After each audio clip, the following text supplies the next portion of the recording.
To be honest, though, I think this actually serves them better because you can, if you're outside of the zone, you can kind of play a little bit slower. You can play a little bit more safe. Speaking of safe, Delwyn very much aware that Game of Gladiators in here. Pin. Oh, hey. He didn't.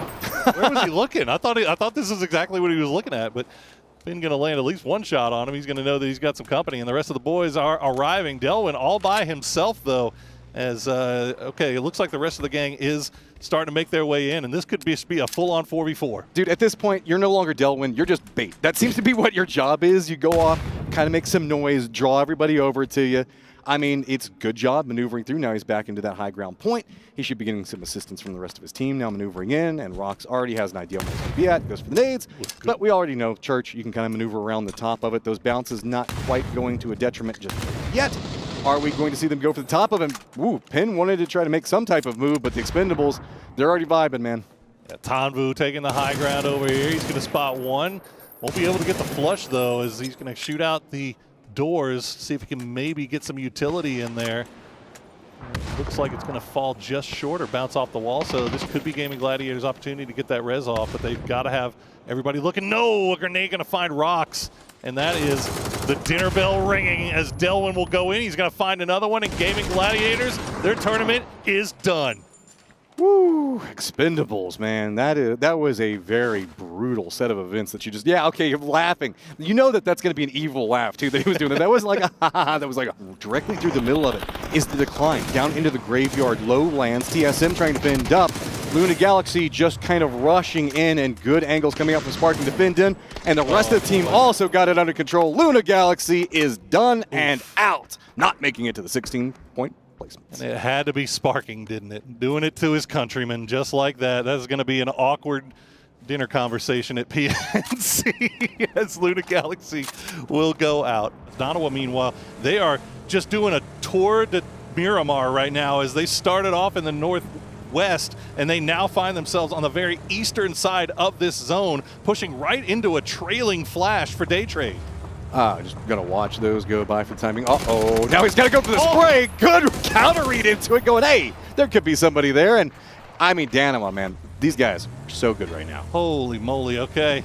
That was very, very fortunate that they got him and they spotted him. They're gonna just have to throw their knock player into the back of the Bronco right now, though, as the blue zone has arrived. I think with the way we saw them come into that and the defensive line and how they're chasing down Day Trade, they already knew the positional zone. And Day Trade's Nurin does manage to defend in, going for some more shots. Airborne catches it! Nurin's defending in, denies, and gets vengeance for the down flash. And you could see him fist bumping in the picture-in-picture right there. He is so excited about that one. Day Trade, they are securing their spot. They needed those points. But TE heard it, and TE is so hungry. Even with two members, they're like, hey, let's get involved. Delwyn charging ahead. Tanvu going to be back behind it. E-Arena trying to maneuver over here in between New Happy. A big mess going on. AGG also hears it. TSM with a bit of firefighting angles into it. That is going to be E-Arena getting eliminated, and with a couple of kills going over to New Happy, now very happily in the hunt. And you see AGG actually going to pick Ming Ming off as well. So New Happy down to just 2 players. T1 down to 1 player. Day Trade, that was absolutely huge. That 4 points could make all the difference in the world for them as they make their way forward with just 3. TSM still just spread out over this north side. New Happy will go down as they are finished off in 12th place. That is going to be it for them at this tournament. And Sparking's going to spot out Batulin. So that's TSM now aware that Twisted Minds is in that dip. You can see Alo. It's a different. Oh yeah, they're not even expecting this. Oh my goodness, that is not something you see very often. Alo missing some very, very easy shots there. We'll see if the grenades can follow up. So with this, we do have a member of AGG that has the angle down into it as TSM is just walking directly in. But here come the firefighting back behind. Let's not forget about Day Trade. Zenith, T1 still alive back behind all of this. Luke is lining in, creeping right up next to Batulin. Should be able to spot him out. Does. Nade lands on top of him. Twisted Minds in shambles. They're in some trouble. Petrichor Road goes down at almost the exact same time as all of this. Petrichor Road is out, and you can see Twisted Minds just trying to cling to life. They need more. They don't have enough. It's down to just Example. He'll find Kurt, and then he's gonna seat swap into the Bronco, but no, Alo's gonna take him down, and Twisted Minds are out. They will not be in our grand final. Looking at it, looks like Petrichor Road managed to just barely do it based off of placement, positioning, and a kill. Sitting at 16th place right now. That is absolutely insane. Looking second, BB team now having to deal with all of the movement going on down to the south. At this one, it's going to be them and Sonic's getting caught up in a dust-up. BB team just a bit more to the north, also going to have to deal with what's going to be going on with BP. Daytrade hears all of this. They're going to be trying to third party on top of all of it, and there you go. It is now entirely open. Daytrade, Sonic still alive. TSM has been putting on a show so far in the first 2 days, and they take out the favorite for this lobby. Let's see if they can survive against now this push from Daytrade. Meanwhile, Zenith's still alive for T1. He is doing everything he can to secure some more points for this org. Oh, he's just trying to buy more and more, but I mean, if he manages, can he get 4 more points? Yeah, I mean 4 or 5 more points. He'd have to go above Petrichor Road. Yeah, he's got to get 1 more with it. That kill for Petrichor Road is pretty much the deciding line. But oh look, man, Alo just, he knows something's creeping him back behind him. Tiamba's also spotted him out. No, gets shut down. All dreams now done. We have our top 16 who's going to be making their way into the grand finals, but we are not done just quite yet. We got some more spicy game to continue going with TSM in control of the north, but Daytrade really wants to take it from him. All right, time to put some emphasis on this thing. Put a stamp on it. Let them know before the grand finals what you're coming with, as Daytrade now up to 8 kills, continuing to dominate the north side of that lobby. Purdy Curdy now the last player alive left for TSM. Sonics now taking the fight with AGG on the south side. Dancing around, good control coming up from the top of the hillside. No, that's a pretty big exchange. 1v1. Multiple members down for Sonics, 1 down on AGG. So yeah, leaning this into a 1v1. But it's going to be Daytrade with some vision of the firefighting on position. And yes, Surtee now the last one up. Is he just going to commit and try to go for something after these down Sonics members? He doesn't have a lot of options to move. Daytrade just has this entire circle under their thumb. You got to give credit to Sonics, Tiamba, and Daytrade.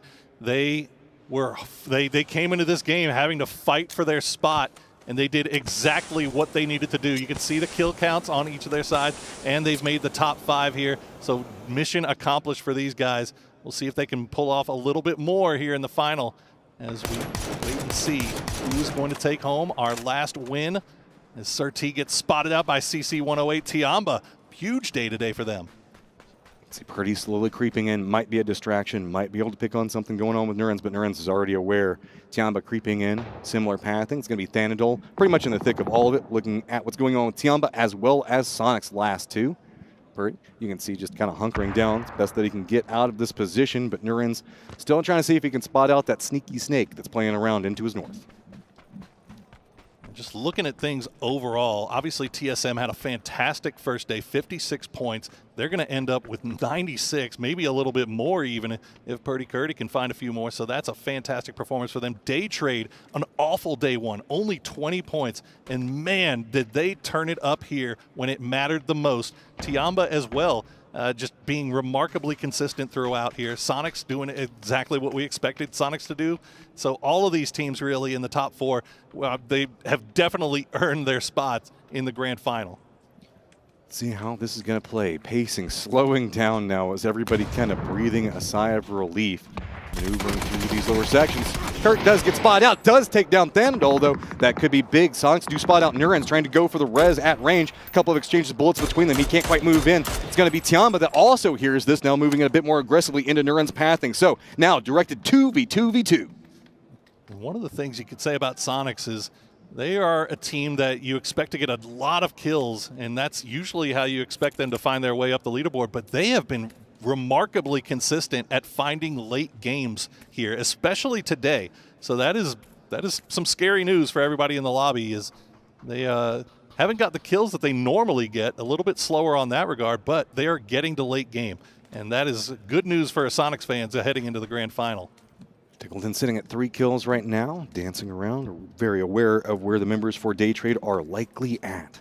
Tiamba still needing to make a couple of more footsteps into the zone, but don't want to overstep, realizing the fact that it could be a bit more dangerous. But the lineup is pretty open for him. Nurens is the one that's going to be looking into Tiamba's pathing.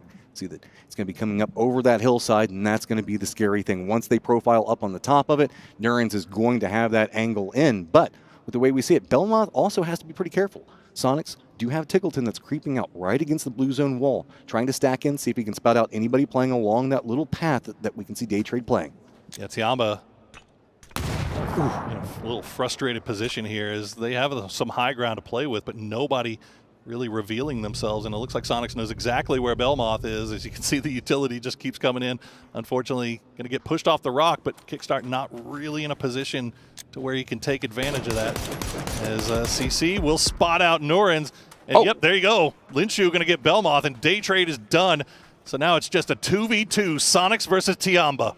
Tiamba appreciating the assist. Tickleton does spot out CC on one side of it. Now a 2v1. Linshu up on top. Got a rock to work with. Goes for a nice peek back into Tickleton. Get some damage onto it. Now, we're going to see a couple of smokes come into play. It is going to be Sonic with more control over that center dot position for the time being. It's going to be Linshu right up against the zone wall trying to see what he wants to do with it. I wouldn't be surprised if maybe they're doing some quick math, but everything else like that. But Tiamba should know that they're pretty okay. But it's going to be a 73-74. Whoever takes this one is going to be the higher one on the leaderboard.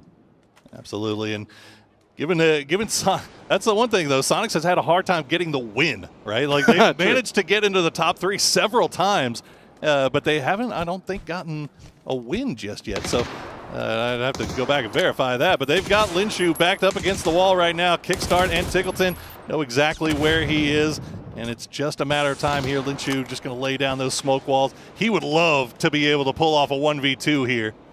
And he has an opportunity with it. It's just going to be very difficult. The smoke's now coming down. And so Sonics can't really play too many different angles due to how this terrain is lined up. So it doesn't mean that they can take a wider 2-2 or 1-1 split separated out. And it looks like you can see that's what Tickleton's trying to do with utility. The bit of cover that they've gotten. Yeah. I mean, well, he also has been kind of walking over here where a lot of the kills have been coming into play. So seeing if maybe he can get some more utility out of it. Ooh. Tig does take a face full of nade, though. That one getting a little bit close there. Oh, Kickstart had the nade up.